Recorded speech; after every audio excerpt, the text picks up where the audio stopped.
የተወደዳችሁና የተከበራችሁ የኢትዮኒውስ ቤተሰቦች እንደምናላችሁ ሰላምታችን በያላችሁበት ይድረስ። እነሆ አዳዲስና ወቅታዊ መረጃዎችን አዘጋጅተናል ወደ እናንተ ማድረስ ጀምረናል። ከኢትዮኒውስ መረጃዎች ጋር አብራችሁን እንድትቆዩ ግብዣችን ነው። በቅድሚያም አርዕስተ ዜናዎችን አስቀድማለሁ። በአማራ ክልል ባህር ዳር ዙሪያን ጨምሮ በጎጃም፣ ወሎ፣ ጎንደርና ሸዋ ከአገዛዙ ነጻ በሆኑ ቀጠናዎች ሰፊ ህዝባዊ ውይይቶች ቀጥለዋል። የአማራ ፋኖ ብሔራዊ ንቅናቄ ባሳለፈው ውሳኔ መሰረት የተጀመረ ነው የተባለው ህዝባዊ መድረክ ከፍተኛ ተሳትፎ የታየበትና ህዝቡ በደሉና የወደፊት መፍትሄውን የገለጸበት ነው ተብሏል። በሌላ በኩል በክልሉ በቀጠለው ውጊያ የፋኖ ኃይሎች መርጦ ለማርያም ከተማን ተቆጣጥረዋል ሲል አርበኛ አስረስ ማረ ዳምጤ አስታውቋል። በዝርዝር እናየዋለን። ህወሓት በዚህ ሳምንት ለትግራይ አዲስ ፕሬዝዳንት ለመምረጥ መዘጋጀቱ ተሰምቷል። ህወሓት የክልሉን ፕሬዝዳንት ከድርጅቱ ሊቀመንበር ከዶክተር ደብረጽዮን ገብረ ሚካኤል ውጭ ሊያደርግ እንደሚችልም ነው የተሰማው። በዝርዝር እናየዋለን። የራሽያው ፕሬዝዳንት ፑቲን ሩሲያ በመካከለኛው ምስራቅ ሰላም ለማምጣት ማንኛውም ነገር ታደርጋለች ማለታቸው ተሰምተዋል። የሩሲያው ፕሬዝዳንት ቭላድሚር ፑቲን ለኢራን ውጭ ጉዳይ ሚኒስትር አገራቸውን በመካከለኛው ምስራቅ ሰላም ለማምጣት ማንኛውም ነገር እንደምታደርግ መናገራቸውን ታስ የዜና ወኪል ዘግቧል። በሌላ በኩል የኢራን ባለስልጣናት በጦርነቱ የፈራረሱ ህንፃዎችን ለማጽዳት 200 ሺህ መኪናዎች ያስፈልጋሉ ማለታቸውም ተሰምተዋል። የተወደዳችሁና የተከበራችሁ የኢትዮኒውስ ቤተሰቦች አብራችሁ ውስጥ ቆዩ። እነዚህና ኃይሎችን በዝርዝር ትሰማላችሁ። መልካም ቆይታ ይሁንላችሁ። ህወሓት በዚህ ሳምንት ለትግራይ አዲስ ፕሬዝዳንት ለመምረጥ መዘጋጀቱ ተሰምቷል። ህወሓት የክልሉን ፕሬዝዳንት ከድርጅቱ ሊቀመንበር ከዶክተር ደብረጽዮን ገብረ ሚካኤል ውጭ ሊያደርግ እንደሚችልም ነው የተሰማው።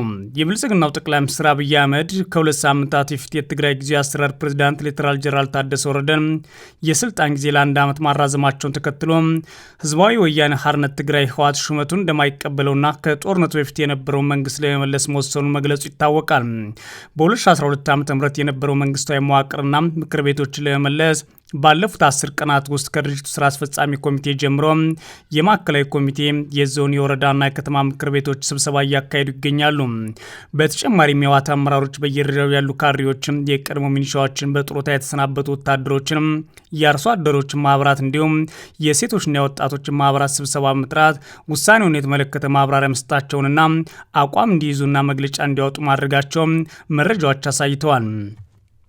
ህዝባዊ ወያኔ ሓርነት ትግራይ ህወሓት በመጪው ሚያዝያ 23 ቀን 2018 ዓ.ም የክልል ምክር ቤት ስብሰባ እንደሚያካሄድና አዲስ ፕሬዝዳንት ለመምረጥ ዝግጁን እያደረገ እንደሆነ ዋዜማ ሬዲዮ ለጉዳዩ ቅርበት ያላቸው የመረጃ ምንጮች ነግረውኛል ማለት ዘግቧል።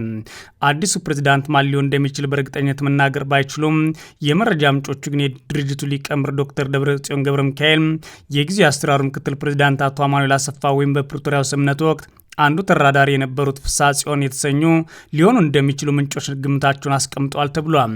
ከሰኞ ጀምሮ ለመጪው ዓርብ የምክር ቤቱ ጉባኤና ለምርጫ የሚያስፈልጉ ዝግጅቶች እየተደረጉ ሲሆን የህወሓት ድርጅታዊ አቋም በተመለከተ ለበታች መዋቅር በሰፊው ማብራሪያ እየተሰጠ መሆኑን ቢያንስ ከ3 የትግራይ ከተሞች ያገኙት መረጃ ያሳያል ብሏን ዘገባው። ኢትዮኒውስ ከመረጃ ምንጮቹ ያገኘችው ደግሞ የምክር ቤት ስብሰባ በግልጽ የሚካሄድ ሲሆን አሁን ላይ ምናልባት ምክር ቤቱ ምን አይነት ሪፖርት ቀርቦለት ከዛ በኋላ በውሳኔ አዲስ አዋጅ ወይም ህግ አውጥቶ በድጋሚ በአንድ ቀንና 2 ቀን ውስጥ ባለው የምክር ቤት ስብሰባ ላይ ፕሬዝዳንቱን ለመሰየም የሚያስችል አሰራር ይፈጥራል ተብሏል። በዚህም ሂደት ያሁን የቀጠለበት ምክንያት የሚያስረዳ አዲስ ሪፖርት ሊያቀርብና በዛም ሪፖርት መሰረት ተደርጎ እንደገና አዲስ አዋጅ የሚያወጣና የህግ ጉዳዮችም ያንን አዋጅ አቅርቦ በዛ ላይ መሰረት ያደረገ ውሳኔ ለማሳለፍ ነው ዝግጅት ሊደረግ የሚችለው ማለት ጉዳዩን የሚከታተሉ አንድ የህግ ባለሙያ ተናግረዋል። ጊዜያዊ አሰራሩ ደግሞ ሙሉ ለሙሉ ፈርሶ በቀድሞ መንግስት ከተተካ በኋላ ክልሉ በጊዜያዊና በኮማንድ ፖስት እንዲመራ የማድረግ እቅድ መኖሩን ደግሞ ዋዜማ ሬዲዮ ሰምቻለሁ ብሏል። የቀድሞ መንግስት ሙሉ በሙሉ ወደ ስራ እስከሚገባ ድረስ በጊዜያዊ አስተዳደሩ ፕሬዝዳንት በኩል የሚሰጡ መመሪያዎች ተግባራዊ እንዳይሆኑ ቢወሰንም አገልግሎት ሰጪ ተቋማት ግን መደበኛ ስራቸውን እንዲቀጥሉ መመሪያ መውረዱም ተሰምቷል።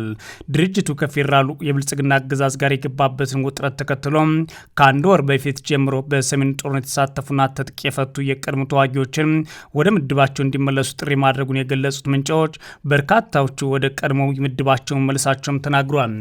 የጊዜያዊ አስተዳደሩ ፕሬዝዳንት ፕሬዚዳንት ሌተናል ጄኔራል ታደሰ ወረደ የህወሓት እንቅስቃሴ እንደሚቃወሙ በመግለጽ አደገኛ መዘዝ ያመጣል ማለታቸውና ችግሩን ለመፍታት ንግግር ያስፈልጋል፣ ከዛም አልፎ እኔንም ቢሆን ለማውረድ በንግግር መወያየት አለብን ማለታቸውን መዘገባችን ይታወሳል። ነገር ግን የህወሓትን አስተያየት ለማካተት ጥረት ቢደረግም ህወሓት በጉዳዩ ላይ መልስ አልሰጠኝም ይላል ዋዜማ ሬዲዮ። በትግራይና በሌሎች ፌዴራል መንግስቱ መካከል ግልጽ የሆነ የተካረረ አለመግባባት መፈጠሩና በራሳቸው በትግራይ ፖለቲካዊና ወታደራዊ ቡድኖች መካከል የበረታ ክፍል መከሰቱን ተከትሎ ህወሓት አዲስ ወታደራዊ አደረጃጀትና የፖለቲካ አስተዳደር መዋቅር መዘርጋቱን ከዚህ በፊት መዘገቡ ይታወሳል። በዚህም መሰረት ህወሓት የጸጥታ ካውንስል በማለት ጭምር አቋቁሟል የተባለ ሲሆን አንዳንዶች ደግሞ የተቋቋመው የመከተ ካውንስል ነው ይላሉ። በፕሬዝዳንቱ የሚመሰረተው የጸጥታ ካውንስል ሳይሆን የተቋቋመው ዶክተር ደብረጽዮን ገብረ ሚካኤል የሚመሩት ሌላ ካውንስል ነው ማለት አስረድተዋል። ከተደረጉ አዳዲስ አደረጃጀቶች መካከል የትግራይ ተዋጊ ኃይሎች ወይም ቲዲኤፍ የተደራጁበት የእዝ ሰንሰለትም አዲስ ነው ተብሏል። አዲሱ አወቃቀር ህወሓት በማንኛውም መንገድ በክልሉ ጣፍንታ ላይ ወሳኝ ሊሆን የሚያስችለውን እንደሆነ የመረጃ ምንጮች ጨምሮ ተናግሯል። የትግራይ ተዋጊ ኃይሎች ወይም ቲዲኤፍ በተለይም ካለፉት 6 ወራት ወዲህ የትኛውንም እርከን ያማከለ መዋቅራዊ ለውጥ፣ የከፍተኛ ወታደራዊ አመራሮች ሽግሽግ እንዲሁም የሰራዊት ድልድል ስራዎችን ሲያካሂድ ቆይቷል። ከሰራዊቱ ወጥተው ወደ አዲስ አበባ የሄዱ ኮሎኔሎችና ግንባር አዛዦችን እንኳን ለመተካት ሌተናል ጄኔራል ታደሰ ወረደ ፊርማ አላስቀመጡም ያሉት የመረጃ ምንጮች፣ ነገር ግን በቲዲኤፍ በኩል የመተካቱ ስራ በጊዜያዊነት ተከናውኗል ብለዋል። በትግራይ አሁን ያለውን ሁኔታ ሲመለከት ምናልባትም ፕሬዚዳንት ከመረጡ በኋላ ወደ ጦርነት የመግባት እድሉ ሰፊ ሊሆን ይችላል ተብሏል። የጊዜያዊ አስተዳደሩ ፕሬዚዳንት ሌተናል ጄኔራል ታደሰ ወረደ ከነ ደብረጽዮን ጋር የሚያደርጉት ንግግርም እንደቀጠለ የኢትዮ ኒውስ የመረጃ ምንጮች ተናግረዋል። በአማራ ክልል ባህር ዳር ዙሪያን ጨምሮ በጎጃም፣ ወሎ፣ ጎንደርና ሸዋ ከአገዛዙ ነጻ በሆኑ ቀጠናዎች ሰፊ ህዝባዊ ውይይቶች ቀጥለዋል። የአማራ ፋኖ ብሔራዊ ንቅናቄ ባሳለፈው ውሳኔ መሰረት የተጀመረ ነው የተባለለት ህዝባዊ መድረክ ከፍተኛ ተሳትፎ የታየበትና ህዝቡ በደሉና የወደፊት መፍትሄውን የገለጸበት ነው ተብሏል። በክልሉ በቀጠለው ውጊያ ደግሞ የፋኖ ኃይሎች መርጦል ማርያም ከተማን ተቆጣጥረዋል ሲል አርበኛ አስረስ ማረ ዳምጤ ይፋ አድርጓል። በክልሉ በርካታ አካባቢዎች እየተደረገ የሚገኘው ህዝባዊ ውይይት በተደራጀ የፖለቲካ ስራ የአማራ ብሔራዊ ንቃት ይዳብራል፣ ህልውናውም ይረጋግጣል በሚል መሪ ቃል ተጠናክሮ የቀጠለ ሲሆን ውይይቱን በአፋብን ውሳኔ የተጀመረና የውይይቱ ሰነድ የተዘጋጀ መሆኑን የፋኖ አመራሮች ለኢትዮ ኒውስ አረጋግጧል። ከሚያዝያ 17 2018 ጀምሮ በቀጠለው ህዝባዊ መድረክ ከፍተኛ የህዝብ ተሳትፎ የታየበት ነው ያሉት የፋኖ አመራሮች በተለይም ከአገዛዙ ነጻ ያወጣ ህዝብ አሁን ላይ ያለበት ሁኔታና የወደፊት ተስፋውን በስፋት የገለጸበት ነው ብለዋል። የውይይት ተሳታፊ የሆኑት ህዝብ በአገዛዙ የተፈጸሙ ወንጀሎችን አረጋግጧል። በፋኖ ህዝባዊ ትግል ነጻ ያወጣው ማህበረሰብ አሁን ላይ ስላለበት ሁኔታ ሀሳቡን ገልጿል። ለቀጣይም ህዝባዊ ትግል ዝግጁነቱን ገልጿል ነው ያሉት አመራሮቹ። ከሳምንት በፊት በነጻ ቀጠናዎች የሚገኘው ህዝብ የአደባባይ ሰልፍ በማድረግና የብልጽግና አገዛዝን አውግዟል። የተፈጸሙ ወንጀሎችንም ላለማጋለጥ አጋልጧል ያሉት የኢትዮ ኒውስ የጠየቀቻቸው የፋኖ አመራሮች በአሁኑ ህዝባዊ መድረኮች ደግሞ ፖለቲካዊ ሀሳቦች ላይ ሰፊ ውይይት በማድረግ ለድርጅታችን ግባት ይሰበስባል ሲሉ ተናግረዋል። ህዝቡ አንድ አታጋይ ድርጅት ተመስርቶ በተመሳሳይ ሰነድ የጋራ መግባባት እንዲመጣ የሚያስችል ፖለቲካዊ ስራ በማየቱ ደስተኛ መሆኑን በውይይቱ ተገንዝበናል ያሉት የፋኖ አመራሮቹ በአማራ ፋኖ ብሔራዊ ንቅናቄ ውሳኔ መሰረት እየተደረገ ያለው ይህ ውይይት ባህር ዳርን ጨምሮ በሁሉም የክልሉ አካባቢዎች መቀጠሉንም ተናግረዋል። ህዝባዊ ውይይቶቹ የሚደረጉባቸው አካባቢዎች ብዛት ሲታይም የፋኖ ኃይሎች በክልሉ የተቆጣጠሯቸው ቀጠናዎች ስፋት በግልጽ ያሳየ ሆኗል።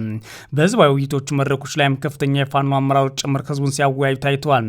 ለአብነትም በደቡብ ጎንደር ዞን በተደረገው ህዝባዊ መድረክ ላይ የአፋብን ፖለቲካዊ መምሪያ ኃላፊ ጌታ አስራደ ውይይቱን በአካል ተገኝቶ መምራቱ ድርጅቱ አስታውቋል። የብልጽግና አገዛዝ በየጊዜው የፋኖ ኃይሎችን ከማዳከም አለፍ ያጥፍቻቸዋለሁ፣ አንድም የተቆጣጠሩት ቀበሌ የለም ሲል ቢደመጥም የፋኖ ኃይሎች ግን በተቆጣጠሯቸው አካባቢዎች ህዝባዊ አስተዳደር አቋቁመው ሰላማዊ ሰልፎችና ህዝባዊ መድረኮችን በማስተባበርና በመምራት ጭምር የነጻ ቀጠናዎቻቸውን ስፋት አሳይተዋል። የፋኖ ኃይሎች በተቆጣጠሯቸው አካባቢዎች የተደረጉ ሰላማዊ ሰልፎች ሆነ ህዝባዊ ውይይቶች አንድም መስተጓጉል ስለማጋጠሙ የወጣ መረጃ የለም። ይህ በእንዲህ እንዳለ በክልሉ በቀጠለው ውጊያ የፋኖ ኃይሎች መርጦል ማርያም ከተማን ተቆጣጥረዋል ሲል አርበኛ አስረስ ማረ ዳምጤ አስታውቋል። ሚያዝያ 19 2018 ዓ.ም በጎጃም ቢቡኝ እና አርጅና እናውጋ እነሴ እንዲሁም የተለያዩ አካባቢዎች በአገዛዙ ጦርና ፋኖ ኃይሎች መካከል ከባድ ውጊያ መቀስቀሱ መዘገባችን የሚታወስ ሲሆን በውጊያው ከምሽት ጀምሮ የፋኖ ኃይሎች መርጦል ማርያም ከተማን ተቆጣጥረዋል ሲል የአፋብን የህዝብ ግንኙነት መምሪያ ኃላፊ አስረስ ማረዳምጥ ያስታወቀው። በውጊያው ከፍተኛ ሰብአዊና ቁሳዊ ጉዳት መድረሱ የተሰማ ሲሆን በውጊያው የተሳተፉ የአፋብን ምኒልክ እዝ የቡድን መሳሪያ ከአገዛዙ ጦር ላይ መንጠቁን አስረስ ማራክሎ አስታውቋል። በተያያዘም ከደብረ ወርቅ ከተማ ወደ መርጦ ለማርያም በተሽከርካሪ ሲጓዝ የነበረ የአገዛዙ ጦር ጨዬ የተባለ ቦታ ላይ በፋኖ ኃይሎች የደፈጣ ውጊያ ከፍተኛ ጉዳት ደርሶበታል ተብሏል።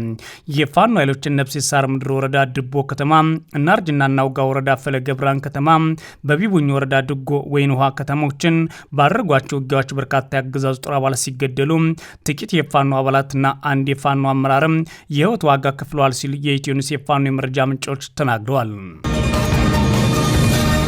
ፑቲን ሩሲያ በመካከለኛው ምስራቅ ሰላም ለማምጣት ማንኛውም ነገር ታደርጋለች ብለዋል። የሩሲያው ፕሬዝዳንት ቭላድሚር ፑቲን ለኢራን ውጭ ጉዳይ ሚኒስትር አገራቸው በመካከለኛው ምስራቅ ሰላም ለማምጣት ማንኛውም ነገር እንደምታደርግ መናገራቸውን ሮይተርስ ዘግቧል። በተለይም በአሁኑ ሰዓት ፑቲን ከኢራን የውጭ ጉዳይ ሚኒስትር አባስ አራንግቼ ጋር በሴንት ፒተርስበርግ ተገናኝተው ነው ሲወያዩ ነው ያሉትም። በውይይታቸው ወቅት ታዲያ የሩሲያው ፕሬዝዳንት ለቴህራን ውጭ ጉዳይ ሚኒስትር የኢራን ህዝቦች ለሉዓላዊነታቸው በድፍረት መታገላቸው መናገራቸውን የሩሲያ ብሔራዊ የዜና ወኪል ታስ ዘግቧል። ታስ አክሎም ፑቲን ኢራን ይህንን አስቸጋሪ ጊዜ ካሳለፈች በኋላ ሰላም እንደምትፈልግ ያላቸውን ተስፋ መግለጣቸውን ጠቅሷል። የዜና ኤጀንሲው ፑቲን ለኢራኑ የውጭ ጉዳይ ሚኒስትር አራንግቼ ሩሲያ መካከለኛው ምስራቅ በተቻለ ፍጥነት ሰላም ለማምጣት ማንኛውም ነገር እንደምታደርግ መናገራቸውን ዘግቧል። የኢራን ውጭ ጉዳይ ሚኒስትር በበኩላቸው በሞስኮና በቴህራን መካከል ያለው ግንኙነት እየጠናከረ የሚሄደው ስትራቴጂካዊ አጋርነት መሆኑን መናገራቸው የሩሲያ መንግስት ቴሌቪዥን ዘግቧል። የሩሲያ ፕሬዝዳንት ለማነጋገር ወደ ሞስኮ የተጓዘው የኢራን ልዑክ ቡድን ውስጥ ምክትል የውጭ ጉዳይ ሚኒስትር ካዜም ጋሪባባዲ እና በሞስኮ የኢራን አምባሳደር ካዜም ጃላሊ ይገኙበታል። ቢቢሲ የክሬምሊን ቃል አቀባይ ዲሚትሪ ፔስኮቭ ቴህራንና ዋሽንግተን በሚያደርጉት ቀጣይ ድርድሮች በሁለቱ ወገኖች ተቀባይነት ያለው የማደራደር አገልግሎት ለማቅረብ ዝግጁ መሆናቸውን ተናግረዋል ማለት ዘግቧል። የተረጋገጠ ሰላም በዘላቂነት የሚቆይና ወደ ግጭት ዳግም የመመለስ የሌለበት ሰላም ለማረጋገጥ ማንኛውም ነገር ለማድረግ ዝግጁ ነን ሲሉ መናገራቸውን መገናኛ ብዙሃኑ ዘግቧል። አራግቼ በሴንት ፒተርስበርግ ለጋዜጠኞች ኢራን የዓለም ታላቅ ሌላ ሀያል ዩኤስን በመፋለም ላይ ነች በማለት ዋሽንግተን አንድም ግቧን አላሳካችም ብሏል። ለዚህም ነው ድርድር የጠየቁትና እየተመለከትን ያለነውም ሲሉ አክሏል። አሜሪካ ግን ድርድር ስለመጠየቋ ምንም ያለችው ነገር የለም። የኢራን ከፍተኛ ዲፕሎማት ጦርነቱ ኢራን እንደ ሩሲያ ያሉት ታላላቅ ወዳጆቿና አጋሮቿ እንዳሏት ያሳየ ነው ብሏል። በሌላ በኩል የኢራን አካባቢ ጥበቃ ባለስልጣን በጦርነቱ ምክንያት የፈራረሱ የመኖሪያ ህንፃዎችን ለማጽዳት 200 ሺህ የጭነት መኪኖች ያስፈልጋሉ ማለቱ ዓለምን እያነጋገረ ነው።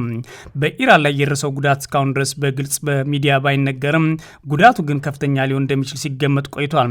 የአካባቢ ጥበቃ ምክር ቤት አባል የሆኑት አቡ አሊ ጎሪድ ዛሬ እስራኤልና አሜሪካ ፈጸሙት የአየር ድብደባ በሺዎች የሚቆጠሩ የመኖሪያ ህንፃዎች ወድመዋል፣ እንዲሁም 10 ሚሊዮን ቶን ፍርስራሾች ተቆልለዋል። በተጨማሪም ፍርስራሽ ለማንሳት ወደ 200 ሺህ የጭነት መኪኖች እንፈልጋለን ብለዋል። ጎልዛር ያክለውም በኢራን ውሃ፣ አፈርና አየር እንዲሁም የብክለት አስተዳደርን ጨምሮ ከባድ የሆነ የአካባቢ ጥበቃ ቀውስ ገጥሞናል። እነዚህ ደግሞ በጦርነቱ ምክንያት የተባባሱ ናቸው ማለታቸው ቢቢሲ ዘግቧል። የተወደዳችሁና የተከበራችሁ የኢትዮኒውስ ቤተሰቦች መረጃዎቻችን እነዚህ ነበሩ። መልካም ጊዜ እመኛለሁ።